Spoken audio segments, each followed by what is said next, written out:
It's time for a little comedy, a little content, and a lot of conversation. It's the Geno Jones Show, exclusively right here on YouTube. Now here's your host, Geno Jones. Hey, it's showtime. What's happening, everybody? The Geno Jones Show. Hey, I'm coming to you live Monday through Friday, 6:30 p.m. Eastern, 5:30 p.m. in Chicago, 3:30 p.m. out in Los Angeles. Please subscribe, share, like, and binge watch all my back episodes. A big quick shout out at the top of the show, Janelle Smith. So Janelle Smith works at a Star Beauty in North Charleston, South Carolina. And I had to go in there and pick something up, and she was listening to my radio station, Star 99.7. I said, I appreciate it. You've been listening to my show all day. I just left and came here. So I told her I would not only shout her out on my radio show tomorrow. I said, you know what?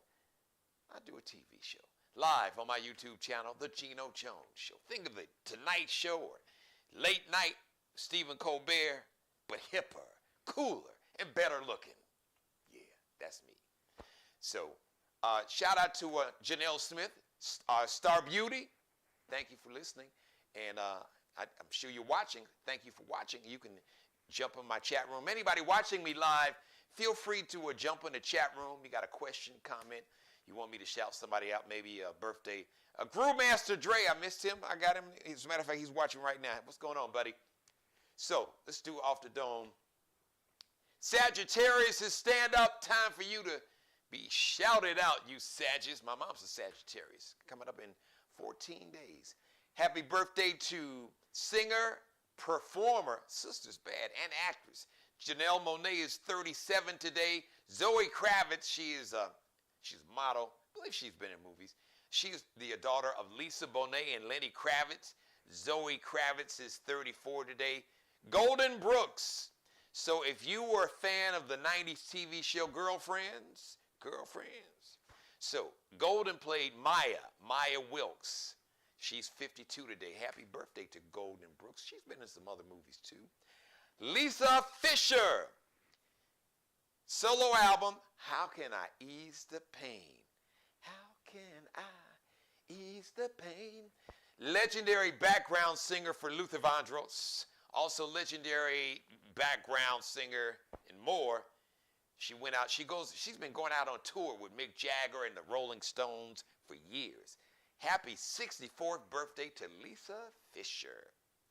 And happy heavenly birthday to repping the south side of Chicago, an alumni of my high school, Paul Lawrence Dunbar. At the time it was called Vocational High School. It's now Dunbar Career Academy. Now, he was there a long time before me. I didn't realize, wow, Dunbar. I knew Dunbar had been around. I didn't know it had been around that long.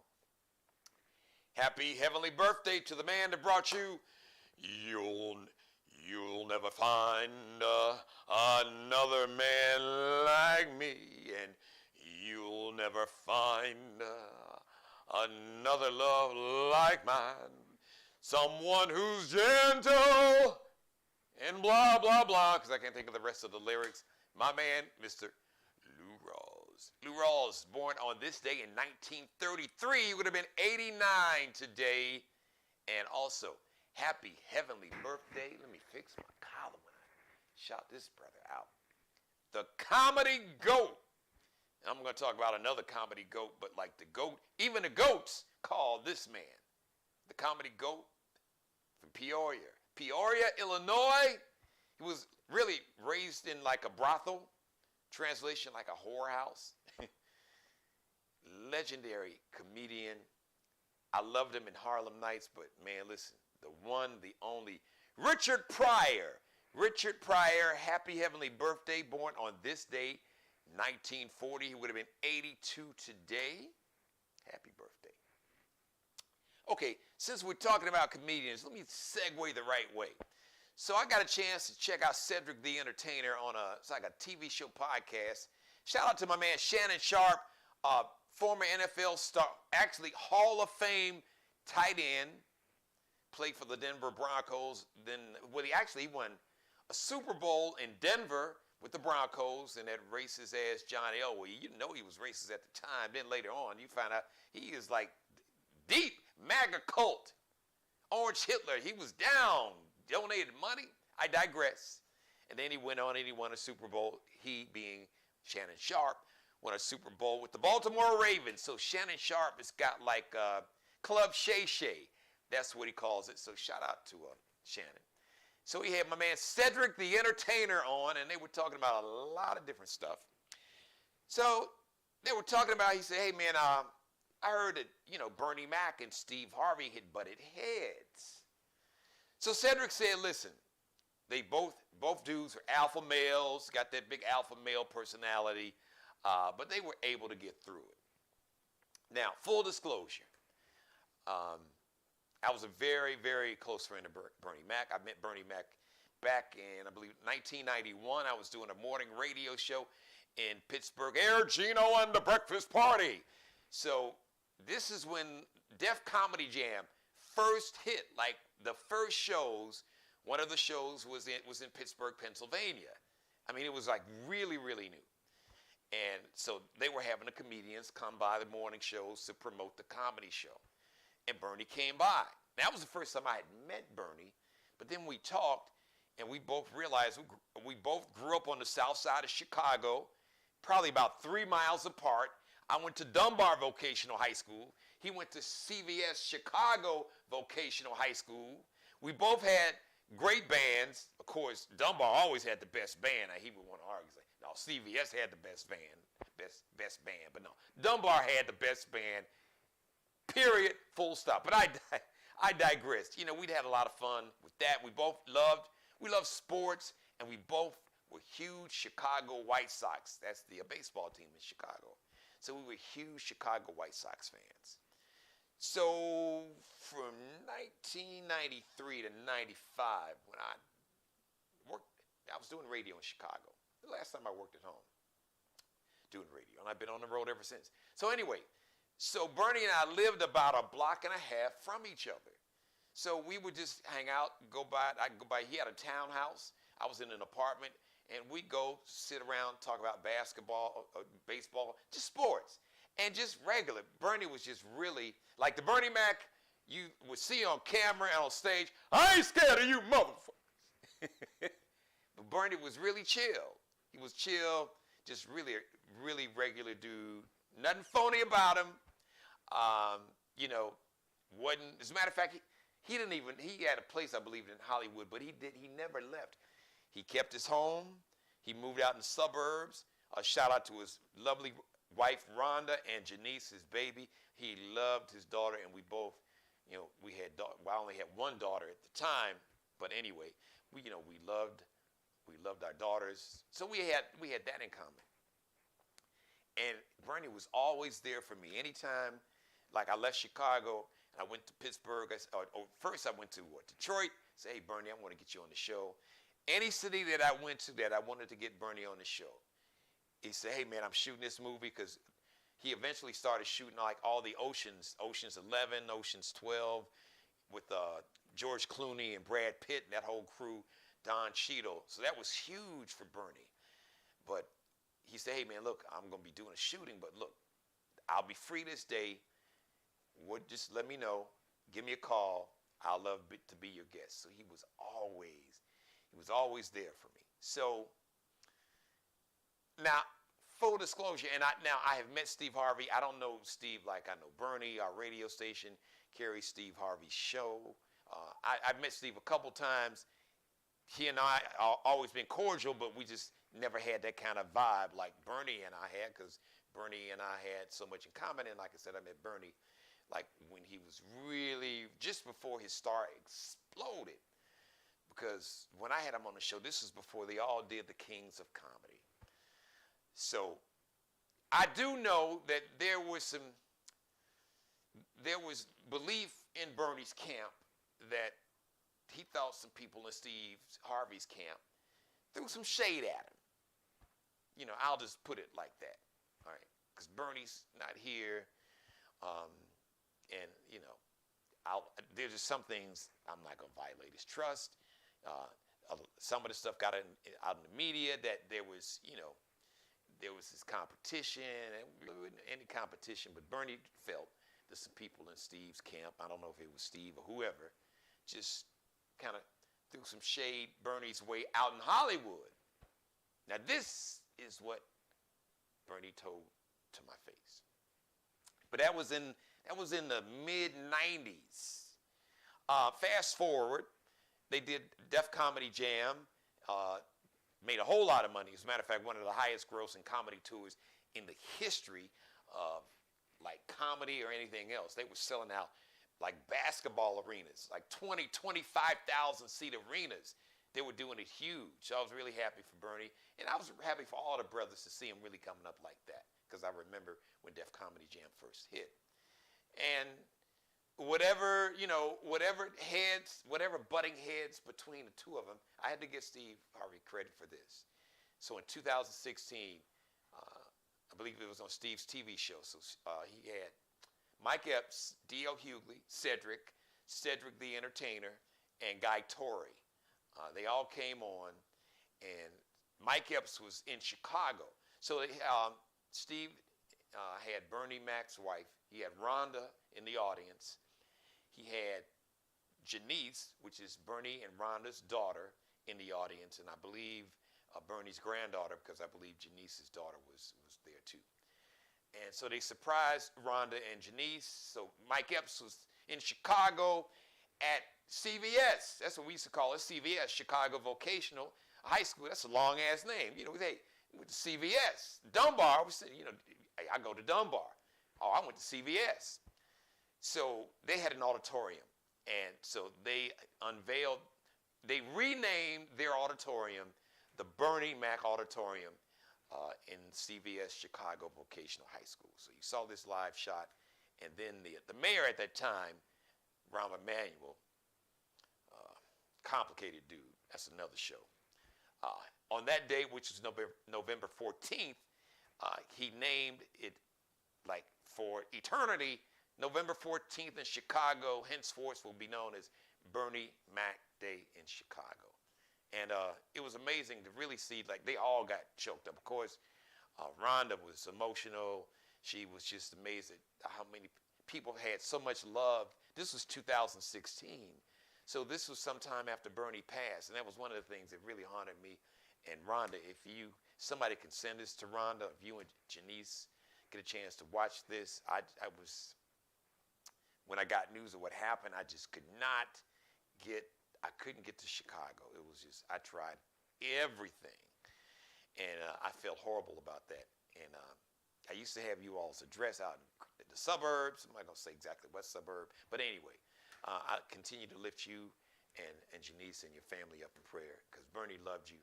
And you are a beautiful sister and beautiful spirit, and was always just real cool, beyond cool. Janice, your daddy loved you. That's one thing that Bernie and I had a lot in common, because he loved his daughter. He would die for his daughter and his wife. So we both had that same kind of attitude in common. So, but I thought that was cool. But even Steve got emotional. He was choked up. DL was choked up. Cedric was choked up. Guy Torrey, everybody. So I thought that was pretty cool. So whatever head butting that happened, they worked it out according to Cedric. And obviously in 2016, whatever happened in the past, obviously was put to bed. So I thought that was a classy move on Steve's part. But yes. There was, and I can imagine everybody's competitive, but Bernie's my dude. I'll stand on the star for Bernie. Rest in peace, my brother. We miss you. We miss you a whole lot. You know that. All right, I got to shout out one more person today. LeBron James. So I got a chance to see LeBron James. So he did a press conference, and he asked a really good question. He said, now, why hasn't anyone asked me about the owner of the Dallas Cowboys, Jerry Jones? So let me kind of set this up real quick. So, of course, Well, no, I'm going to go this way. So Jerry Jones, let me just start there, and I'll connect the other tissue there. So Jerry Jones was seen in a photo that got released. I think the New York Times got a picture. Way back in 1957, Jerry Jones was attending a high school in Little Rock, Arkansas. And he was at this racist rally. Basically, you saw all these white kids. Mainly, I didn't see any white girls. It may have been, but I just saw all these young white boys, teenage boys. And he used to look like a little Jerry Jones, standing in the middle, blocking black students from attending this high school. 1957. Photo comes out.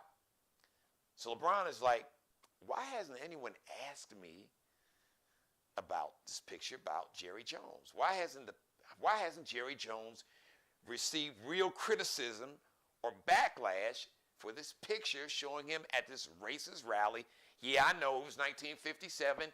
Yeah, he was a teenager, but yes, some people do evolve and some people don't evolve. Now keep in mind, this is the same Jerry Jones that when you had all the protests supporting Colin Kaepernick when he was white-balled because he took a knee, and he took a knee because it was a former Green Beret, a former military man who suggested, because initially Colin Kaepernick was protesting a lot of police brutality, and he was sitting on the bench. So this former Green Beret, who was a big 49er fan, got in touch with Kaepernick. He said, well, listen, man, in the military, when we take a knee, that's a sign of you honor somebody. That's why Colin Kaepernick took a knee. But the way the media and all the white nationalists twisted it, it was like, oh, he's disrespecting the flag, and he doesn't like the military. He disrespects the military. Colin Kaepernick hates the military because he takes a knee when the national anthem is playing. Now keep in mind, the men and women that served this country, that have fought and died so we could have the right to protest and necessarily not salute the flag if you don't want to. There's no law that says it is mandatory. It's optional. And if you want to protest, and your form of protest is taking a knee, you take a knee. America's all about, this country was founded, well, one of the founding principles was protest when they broke away from England. But Jerry Jones at that time basically said to his players, if any of you all take a knee, basically, I'm getting your ass out of here. Now you can Google that. Well, none of my players, because if you take a knee, down here, I'm paraphrasing, that could affect my money. And if it affects my money, it's going to affect your money. So he didn't support, he really didn't. They did one thing before game, he held hands. But then after that, he came out and said any Dallas Cowboy player that takes a knee, basically, he was going to cut or get rid of. Okay. Sometimes people evolve and change, and sometimes they don't. Now, I haven't seen the organizational flow chart for the Dallas Cowboys organization, not the team. I'm talking about like the business office. And he's an oil man, Earl man. I would love to see like the organizational flow chart, like all the employees. I'd like to see who's part of his management team for his oil companies. I can tell you from what I see in terms of the business side of the Dallas Cowboys, I don't see any black people. None. Zero. Yes, a lot of the players swear by him. Michael Irvin act like it's his daddy, and Deion Sanders spoke highly of him. Well, Emmett kind of fell out at the end because Emmett wound up leaving and going to the Arizona Cardinals because they didn't want to give him some money. But yeah, Jerry Jones is going to show love to these black men that's generating him billions of dollars. The Dallas Cowboys value estimated $5 billion. The highest value football franchise, arguably the highest valued sports team in America. Right up there with the Yankees and the Lakers. But the Lakers' values probably dropped the way they've been playing lately. I'm just saying. So, yeah, you love the players when they can perform for you. You give them money. But think about it. If an owner can afford to pay you, say, $100 million, best believe he's making 20 to 30 times what he's paying you. But the media never talks about what the owners make. So, the criticism really, especially among outside of black folks that's on TV, on camera, some folks and some people in the sports world have tried to take up for Jerry Jones, some black folks. And I'm not even playing that. Listen, I can name names. Yes, Stephen A. Smith, he knows, and he admitted he's a friend of Jerry, and he basically gave Jerry Jones the benefit of the doubt. Listen, I never met Jerry Jones. Stephen A. Smith has. They got a relationship. That's fine. That's Stephen's opinion. That's one man's opinion. But all I'm going to say is, I'm looking at your organization. I don't see any black people in upper management. And that ain't just Jerry Jones. That's really the majority of the owners in the NFL, the majority of the owners in sports, period. And I would love to see, like, pictures of the management team of his oil business or his other businesses. How many black people do you have in management? How many vice presidents and senior vice presidents and directors of finance and heads of department do you have who are black? Jerry Jones. So has he really evolved? And the media, you all have given him a pass. Speaking of giving a pass, because the same media has crucified Kyrie Irving for posting a link to a book called Hebrews to Negroes that's being sold on Amazon. And in the book, there's been some anti-Semitic writings in this book. It's called, once again, Hebrews to Negroes, Black Israelites. Look, Google it yourself, okay? Because all Jews are not white. You can Google that. You have Jews that are white, black, Asian, Hispanic. It's a different show. But Kyrie Irving, he posted a link. To where you could buy this book, Hebrews to Negroes. And he was crucified. They wanted to kick him out of the NBA. He had to pay some Jewish organizations, nonprofits, like $500,000. Basically, they wanted to make this man grovel. After he apologized, acknowledged that he said, I can't be an anti-Semite because I can't hate myself. So that's a different conversation. But he still apologized for posting a link to this book that's got anti-Semitic writings in it. Now, this is what's interesting. Kanye gets crucified for posting a link to a book that's sold on Amazon.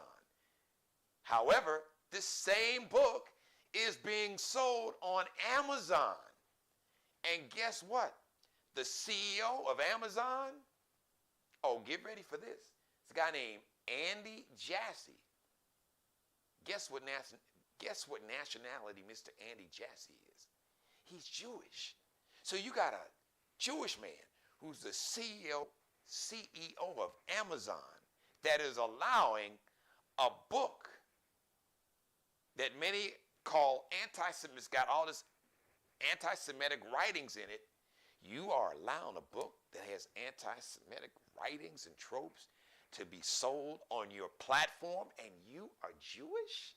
It would be like me owning Amazon and allowing the Ku Klux Klan and white nationalists and the Aryan nations to sell books on Amazon if I was the CEO. Who does that? How does that work? And Mr. Andy Jassy, he's so arrogant. He's like, well, he came up with some really kind of convoluted, lame, bullshit excuse. I'm going to translate what he really said because I don't even have the quote because it's bullshit. So I'm going to really just translate what he was really saying in this word salad. This book is selling right now. Selling a lot. People are curious. So we making money. So I'm Jewish, but I'm good with it.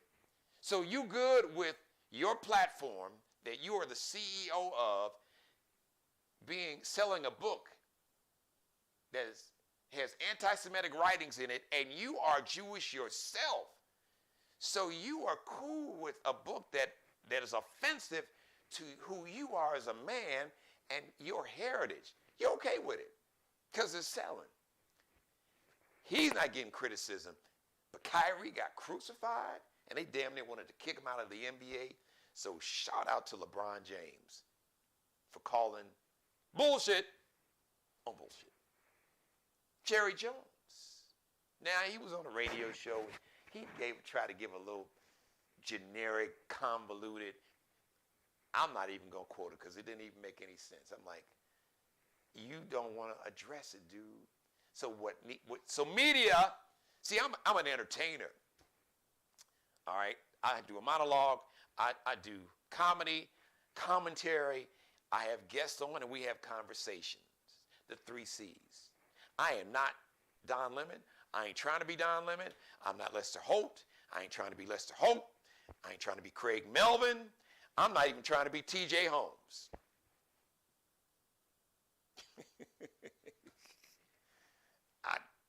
No, I'm not. I'm going to be nice. I was going to say something. But y'all see my wife. Fine melanated woman.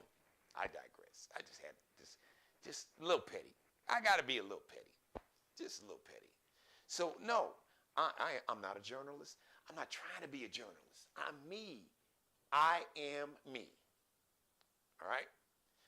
But so media, it would be nice. Somebody have a conversation with Jerry. Jerry. Or better yet, do some investigating. Look at his background. Do an investigating. Look at his businesses, all the businesses that he owns. See how many black people that he has in management, in leadership positions, in management. See how many women. See how many people of color. Especially, see how many black people. Yes, sometimes people evolve and change, but sometimes they don't. They just get more money, and they can hide how they really feel until you realize that people like Jerry Jones donated millions of dollars to Orange Hitler's political campaign. That's got to say something. Now, I know it's a lot of black folks that love the Cowboys, will fight your ass about the Cowboys and ain't getting one check from Jerry Jones. Man, I'm good with that. I love the Lakers. I ain't fighting nobody about the Lakers. Jeannie Buss ain't cutting me no check.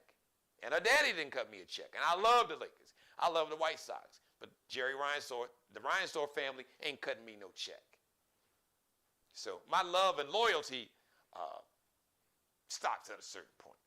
But you do you. Thank you for letting me be a part of your life. As always, God bless each and every one of you. You,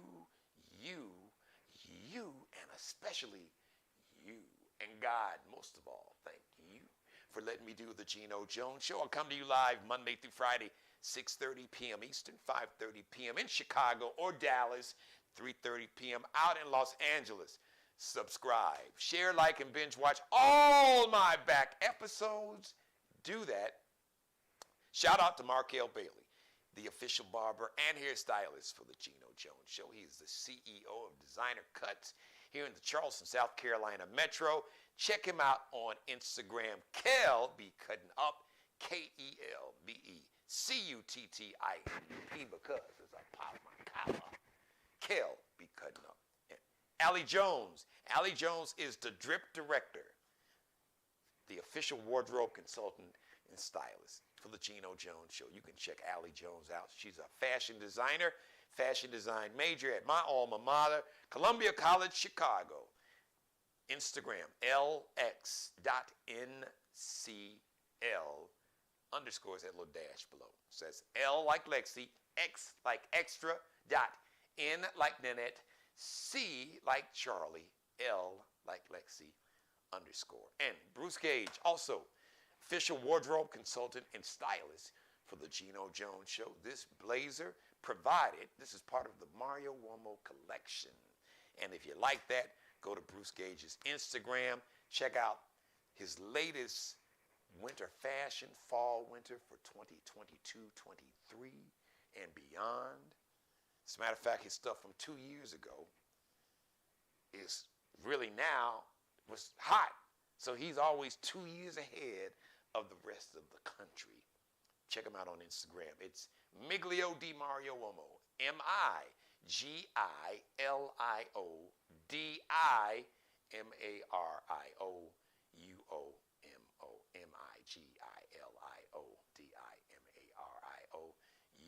MIGLIODIMARIOUOMO. This is part of the Mario Uomo line right here that I'm wearing. The next live edition of the Geno Jones Show is going to be Friday, tomorrow, or today, depending on what time. Maybe you're watching it overnight or whenever. Friday, 6:30 p.m. Eastern. Real quick shout out to Groove Master Dre, to my mother Mary Dixon, and everybody else that's watching this show. Thank you for watching. I'll see you Friday live right here, 6:30. In the meantime, as always, be blessed. Thanks for watching. Pray for peace. Subscribe and tune in to the next episode of the Geno Jones Show, exclusively right here on YouTube.